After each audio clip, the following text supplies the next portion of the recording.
माँ, वो लड़का 10-12 साल का होगा। स्कूल आते ही उसने अपनी बैग को फेंका और अपनी माँ से झगड़ने लगा।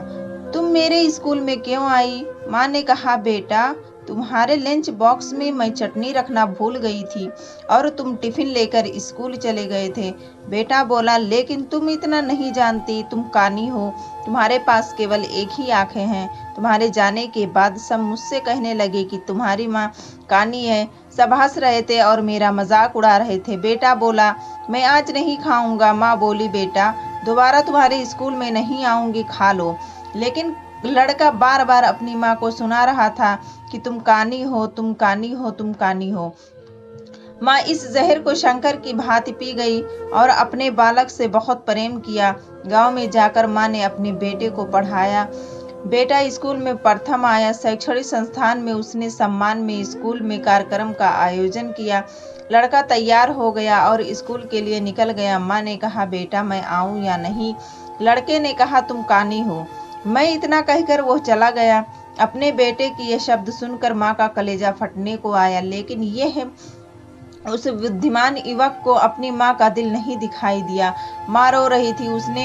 उससे रहा नहीं गया और वह अपने बेटे का कार्यक्रम देखने के लिए स्कूल में चली गई और सबसे आखिर में खड़ी रही। लड़के को हार पहनते देख वो रोने लगी। लड़का घर आया। माँ ने कहा, बेटा, मैं तुम्हारे स्कूल में आई थी तुम्हारा सम्मान देखने। अभी तो माँ ने अपनी बात पूरी भी नहीं की थी, लड़का जोर से चिल्लाने लगा। लड़के को अपनी माँ की ममता नजर नहीं आई, क्योंकि बुद्धि को ममता नजर नहीं आती। उसे बाहर का विषय समझ में आता है और उसे अपनी माँ की दिल की बात समझ में नहीं आती। और वह बोला, कानी, तुझे समझ में नहीं आता, तू आई ही क्यों? समय गुजरा, लड़के की शादी हो गई। उसकी पत्नी ने कहा, अड़ोस पड़ोस के लोग मुझसे कहते हैं कि तुम्हारी सास तो कानी है। मुझसे ये सहन नहीं होता। और एक दिन लड़के ने अपनी माँ से कहा, तू कानी है, इसीलिए हम शहर जा रहे हैं। जन्म देने वाली लोगों के झूठे बर्तन मांजने वाली, खुद का मंगलसूत्र और सोने के गहनों को बेचकर पढ़ाने वाली माँ को दोनों अकेला छोड़कर शहर चले जाते हैं। करीब 7 साल बीत गए होंगे। एक दिन माँ की तबीयत खराब हो जाती है। माँ सोचती है एक दिन मैं चली जाऊंगी, लेकिन सब कहते हैं कि परी जैसी पौत्री है और राजकुंवर जैसा पौत्र है। यह सुनकर मुझे अपने पोता पोती को देखने की इच्छा हुई। तभी बहू का और बेटे का दिल चीर देने वाला शब्द याद आया कि तू कानी है। वो रुक गई। माँ ने 3-4 दिन तो रो रो के निकाले, पर उससे रह नहीं गया और वह अपने बेटे के पास शहर जाने निकल पड़ी। अपने बेटे के घर पहुंचते ही अपने पोता पोती को खेलते देख उन्हें गोद में उठाने के लिए वह दौड़ पड़ी। तभी उसकी बहू ने कहा, हाथ मत लगाना। तभी उसका लड़का आया और गुस्से में बोला, कानी, तू क्यों आई है? चली जा। सुनाने का काम दिमाग करता है, बुद्धि करती है, लेकिन किसी के बोले गए शब्द वचनों को सुन लेने का काम प्रेम करता है, हृदय करता है। माँ अपने आंसुओं को रोक रोक कर जैसे तैसे करके वापस अपने गांव आती है।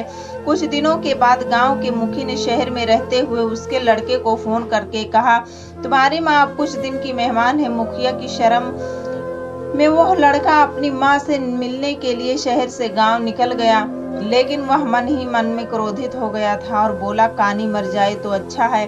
लड़का जब गांव पहुंचा तब मुखिया और पड़ोसियों ने कहा कि तुम्हारी माँ तो कल रात को ही गुजर गई। हमने तुम्हारा कल दोपहर 12 बजे तक राह देखा।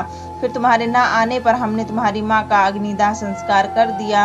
वह अपनी आखिरी पलों में तुम्हें ही याद कर रही थी। यह कहते हुए पड़ोसी ने उसे एक लिफाफा दिया। लड़का सब खत्म कर वापस अपने शहर घर आया। पत्नी ने पूछा, क्या हुआ? लड़का नफरत से बोला, माँ मर गई, कानी चली गई। पत्नी ने चाय पिलाई। लड़के ने चाय पीते पीते वह लिफाफा खोला और उसमें से जो कागज था उसे पढ़ने लगा। अब मुझे लगता है कि मेरे जाने का समय आ गया है, इसलिए मैं तुझे यह बात कर रही हूँ। बेटा, जब तू बहुत छोटा था तब एक एक्सीडेंट में तेरी एक आंख चली गई थी। मैं तुझे एक आंख का देख नहीं सकती थी। तेरे पिता ने तेरे इलाज करवाने के लिए अपनी सारी जमा पूंजी खर्च कर दी। तेरी एक आंख न दिला सके और मैं तुम्हें एक आंख देख नहीं सकती थी। आखिर मैंने अपनी एक आंख तुझे दे दी। तेरी दूसरी आंख देखकर मेरी एक आंख में खुशी के आंसू थे। बेटा, सुखी रहना, तेरी माँ। चाय का कप भरा का भरा ही रह गया और लड़का जोर से बोला, ओ माँ, कहकर फूट फूट कर रोने लगा। ओ माँ, तुम मेरे लिए कानी हो गई। माँ, तूने मुझे अपनी आँख दी। माँ, तूने मुझे बताया क्यों नहीं? तू आज एक बार भी क्यों नहीं बोला माँ, मुझे माफ कर? पर लड़के की यह बातें सुनने के लिए अब उसकी मार नहीं थी। दोस्तों, हमारी कहानी पसंद आए तो प्लीज़ हमारे चैनल को सब्सक्राइब ज़रूर